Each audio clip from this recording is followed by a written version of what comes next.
Good morning, children. Welcome again in biology class. Today we'll continue chapter biotechnology and its applications. So we'll start with the gene therapy. Now, gene therapy it involves the treatment of hereditary disorders which are caused by a single defective gene. It involves replacing the defective or the lethal gene by a normal gene. The normal gene which they are delivered into the embryo or person's tissues, they takes over the normal functions over and above the defective gene.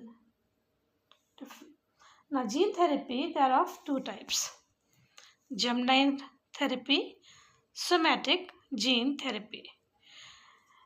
Now, germline therapy in which the functional gene is introduced into the germ cells like sperm, ovum, or zygote for the replacement of defective gene. Now, this therapy it is being carried out in farm animals and in laboratory experiments, but not in human beings. Now, somatic gene therapy in which the functional gene it is introduced into the somatic cells. Now, gene therapy for ADA diseases. Now, the first successful attempt of gene therapy it was carried out in 1990 in 4-year-old girl who was suffering from adenosine diaminase deficiency or ADA. Now, it causes severe combined immune deficiency disease or SCID. Now, this disease is a rare genetic disorder of immune system. It is autosomal recessive disease caused due to loss or deletion or mutation in normal ADA gene for enzyme adenosine diaminase. Now, this enzyme is essential for proper functioning of immune system. The disease is fatal if it is not treated regularly.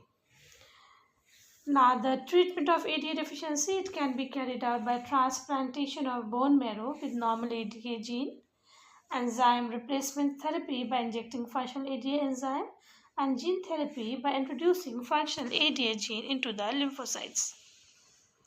Now, ex vivo gene therapy. Now, in ADA gene therapy, the lymphocytes from patient's blood they are grown in a culture medium outside the body. Of functional ADA or complementary DNA, it is introduced into the lymphocytes using retrovirus vector. Now, these genetically engineered lymphocytes they are returned into the patient's blood. Patient would need periodic infusion of such genetically engineered lymphocytes because these are not immortal. However, if the genes are selected from bone marrow cells of a normal person that introduced into cells at earlier embryonic stage, a permanent cure can be achieved. Now, piggyback vaccines.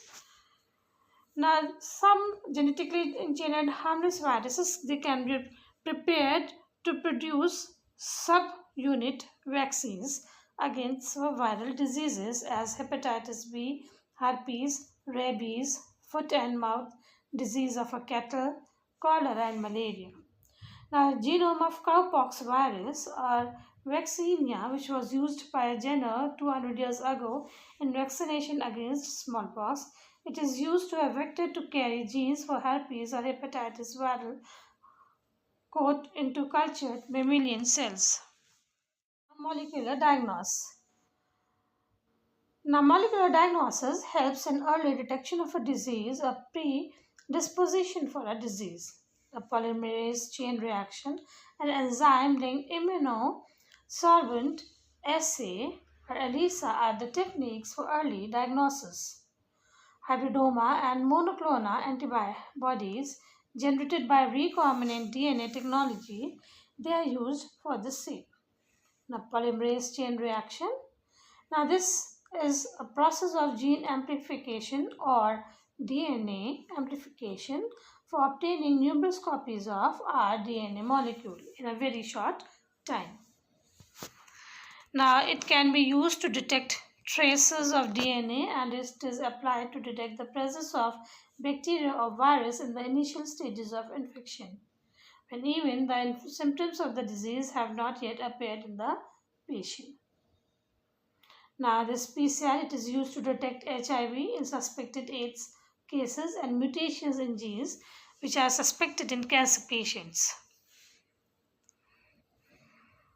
Now, a single stranded RNA or the DNA with the radioactive probe it is made to hybridize to the complementary DNA in a clone of cells.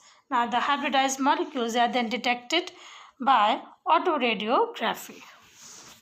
Number two, enzyme-linked immunosorbent assay or ELISA. It is based on the principles of antibody reaction.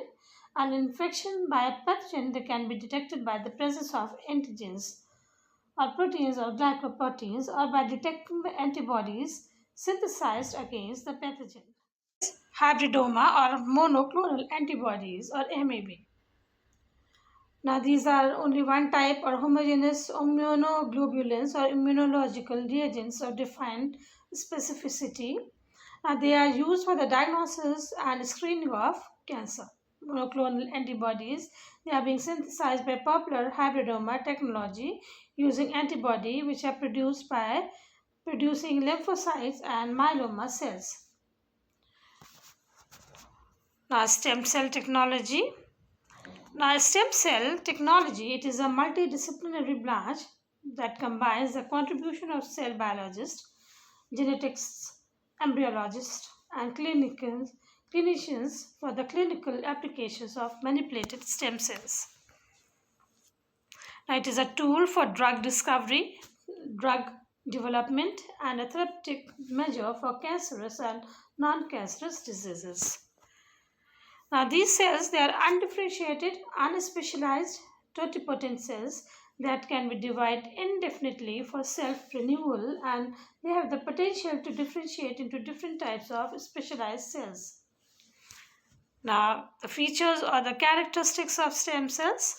Now, they are progenitor cells. They are capable of self-renewal. Stem cells they have the capacity of multi-lineage differentiation, and stem cells they have potential for treatment of many malignant and non-malignant diseases.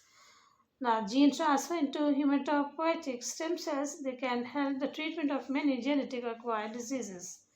Now, neuronal stem cells they can be used for neuron replacement in Parkinson's and Huntington's diseases. Now, potency of stem cells will learn in our next class. Till then, thank you and have a nice day.